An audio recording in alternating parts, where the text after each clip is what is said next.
This weekend, there is a huge recruiting event at UF known as the Grille in the Ville. We talked to the pitmaster himself, Shannon Snell. All right, first up, let's start with this because it's the most fun. Tell me what is on the menu this weekend for the Grille in the Ville. Oh my gosh. Let's see. There's probably about 14 or 15 items. Whew. I normally Bree Wade, she's the director of recruiting. She normally puts this together, and she always wants a dope spread. So let's see. We got Texas brisket, we got baby back ribs, we have smoked chicken wings, we have 7 cheese mac and cheese, we have brisket barbecue beans, we have grilled asparagus, we have large chocolate chip cookies, we have chocolate mousse, we have shrimp pasta, we have there's a couple more things on the list, but that's the bulk of it. So there's something for everybody. I feel like you've been holding out on me because I have not tried all of these things, Shannon, and I am a little bit disappointed. So next year, if you need some testers, you can just, you know where we live. Come on down to Tampa. I would be happy to be your guinea pig and let you know what, makes the cut and should I'm be on sure you and Eric and the little ones would love that, so I don't have a problem with that. Oh yeah, we would love it. Okay, so I know this is not your first year doing this. You have done it for several. Can you talk about how this event started and how you've really seen it kind of evolve over the years? Yeah, sure. It started back when Dan Mullen was back in 2018 when he rolled in, and it kind of evolved. Like when we first did it, I was doing some ribs, and I remember doing them, and everybody loved them. I remember we talked about relationship ribs, and we started getting a bunch of commits, and people were talking about them. But then after that, it gained traction, and even for me, it gained a lot of notoriety because I've been doing barbecue for almost 20 years. Yeah. But in the same breath as that, I didn't like to be very visible. I just kind of like to produce good food and call it a day. Well, over time, is that year after year after year, it doesn't really matter to coaching staff. They just keep calling up. They said, "Hey, we hear you got the best barbecue." So when they say that, I'm like, man, I got to step my game up every single year. So I got to come out with something more extravagant, something a little bit different. So, and that's kind of how I got started. It's fun. This is really a fun event because you get to see a lot of the guys, on the team, but also you get to meet some of the recruits. It's a great atmosphere. I will say that. I remember the very first atmosphere that we did. There was a bunch of games on the field. It was Florida in the past historically didn't do these kind of events, but over the last 5 or 6 years, they've really made it a point to get to know these guys. It's not a recruiting event per se. It's more just to get to know the families and the parents and just to have some fun before the season starts and before they get down to the grind of the football season among the recruits and the coaches. What's it like to see the relationships and the interactions with the staff and the families and kind of how those evolve too? It's really cool. It's even for myself. A lot of our people, like I'll have a team out there, and we interact with them as well. We get to talk to them. We just get to just talk about life. A lot of times it's not about football. It's like, hey, how's your season coming up? We don't even talk about the season. Mm-hmm. A lot of times it's just talking about just hanging out, having fun. They do a lot of activities out there. They got games and they got they got pickleball. They got all sorts of fun stuff to do out there. But at the end of the day, it's about them making a connection, especially the coaches. A lot of times in season, they spend about 5 or 6 minutes with them before games. They may get them on their recruiting visits where they're trying to wine and dine them. This is really the part where they build this relationship. Besides on the recruiting trail, they get to see the real coaches, the real players, get to see who they are, their personality. I think this is probably the most important part of the recruiting phase because this is who you're going to be hanging out around for the next 4 or 5 years. And I think if you can build that relationship there, you can build that trust there, then the recruiting part is easy.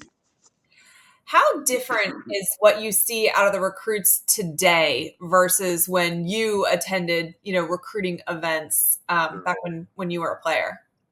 It's weird, Allie. We didn't have these kind of recruiting events. This is why I can appreciate it a little bit more. Like a grill out. Like when I was a junior, you were basically trying to figure out what schools you wanted to go to. As a senior, you picked your school and you were there. Yeah. You might have went on a recruiting visit, but now it's like there's so much time in between that these guys can spend with these coaches and get to really know them. Yeah. And this is why you see a lot of these programs nowadays more successful is because they're able to find these guys, they're able to communicate and connect with these guys that they really want inside their program. Back then it was almost like a crapshoot, which is like, hey, I like this guy. I only got to spend maybe about 30 minutes with him in his entire recruiting visit, but that's just what it is. Now it's a little bit more like they know your family, they know everything about you. I just, saw the other day, Ernest Graham's son is going to be coming to Gainesville. He's Yeah. going to be playing at a local high school, which I think is so dope.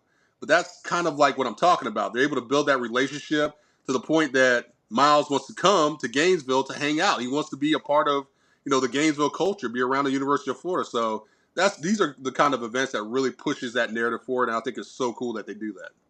I think that it's taken on maybe a little bit more importance even in the last year or two because of the transfer portal. Because these relationships, let's say you're not the first choice. Let's say Sure. Alabama's where you go first or something like that. The work that was put in during recruiting, though, is going to be remembered if things don't work out at your first choice school and you hit the portal. So I do think that these are such great events from that standpoint because you need that relationship to continue just in case. Yeah, you can see it. You see it all around the country. You see some of these cool cookouts. I've seen them at Florida State, Alabama, Georgia. Look, everybody's following the same suit as that. Hey, you got this time to invest into these young men. Why don't you do it? And you got a budget to blow, then go ahead and do it. Like they want to be a part of a barbecue. They want to go to these parties. They want to see the other side that's not just football. How you're going to invest into them personally, how you're going to invest into their families. And ultimately, besides the NIL stuff, this is why these guys are choosing like certain universities is because they can see and envision themselves at these universities for 4 or 5 years, and families know that they're going to be taken care of. They got family outside of their blood family. Are there any recruits that you've been around that have really impressed you from a personality standpoint? All of them are really friendly. All of them. DJ Lagway, he's a really good guy. He's one of our best recruiters. You talk about. I saw him at many games last year. He's been around campus quite a bit. He's all in. And I hate to say, like, if something happens where he doesn't come to Florida, that's gonna suck because he's really done a great job of, pulling guys in and really talking to them and saying, hey, look, we're trying to build something here. And, hopefully in the future that we have more guys like that because he's doing it without being robotic, which you have to see. You have to be able to feel the fact that somebody wants to be at the school. And DJ's just, from day one, he's been very open, very transparent, very honest. And he's been pro Gator. So, for me, that feels good that a 5-star quarterback wants to do that because it rubs off. I remember Brock Berlin did that with me. One of the reasons I came to Florida is Brock called me on the phone and he said, hey, let's go start the Berlin Wall. I thought that was really cool that he said that. That's But it attracted me to Florida. time. So DJ's done a great job. I really like talking to him. His dad is really cool. His dad is, you can tell the kid's a product of his environment. His dad and his mom, they're really good people. So I'm rooting for that kid. Really, I hope he comes to Florida. And I think he's going to come to Florida. But if he goes somewhere else, he's one of those kids that you just root for to do well. Yeah. You were recently on the Food Network on Barbecue USA. So were you more nervous there or are you more nervous in front of a bunch of recruits' families? Probably in front of a bunch of recruits' families because I've done camera quite a bit. That was the easy part. Like the Barbecue USA stuff, they basically just had to operate around us. I said, look, I told them, I was like, I don't give a damn what you guys do. I'm going to be myself. What you catch on camera, the words that you might catch, you might as well just get your bleeper ready. But especially at a barbecue competition, so just get your bleeper ready. So, but in front of recruits' parents, you're honestly representing the university as well. I played for the university. So, whenever coaches come by, they introduce me, former All-American, yada, yada, yada. So there's a representation that you don't want to screw it up for them Mm-hmm. because that would be like, oh, man, I'm not a employee of the university, but if I screwed up a recruitment or even if I cook some crappy food, I'd be like, man, they're going to just talk about I'm going to get ripped on Twitter. So Right. I definitely don't want that. So We need this grill in the Ville to continue. So you got to keep cooking the relationship ribs for there, sure, doing for them well. sure.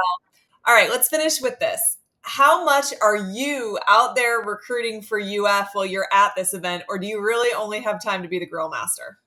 No, I'm recruiting. I'm a pro Gator, and my message to a lot of these guys is this: is like go where you feel comfortable, go where you see yourself in the next 4 to 5 years, because at the end of the day, your decision is your decision, right? You can change it now by going to the portal, but that's just a different avenue that a lot of guys just don't want to take. Mm-hmm. But I will tell them, I was like, hey, look, when you come to the University of Florida, I've had the opportunity to be around a lot of these coaches. Personality wise, I get to see them at their worst. I get to see them at their best.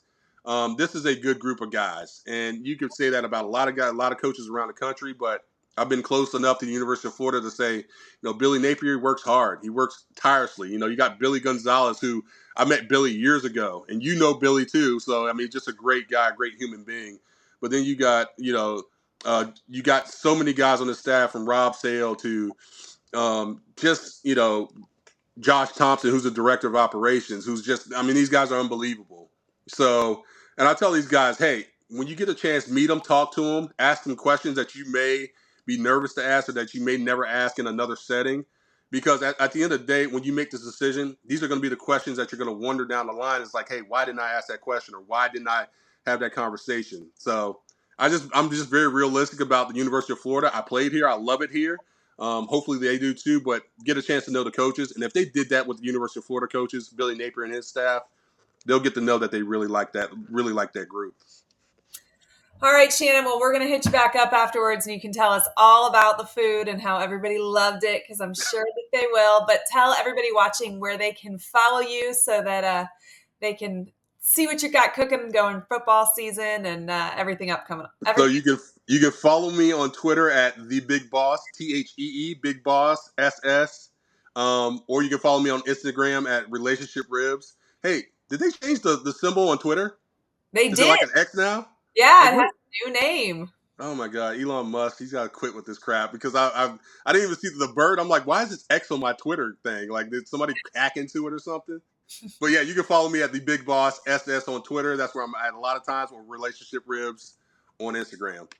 All right, Shannon, we appreciate your time as always, and we're counting on you for this weekend. So don't disappoint me.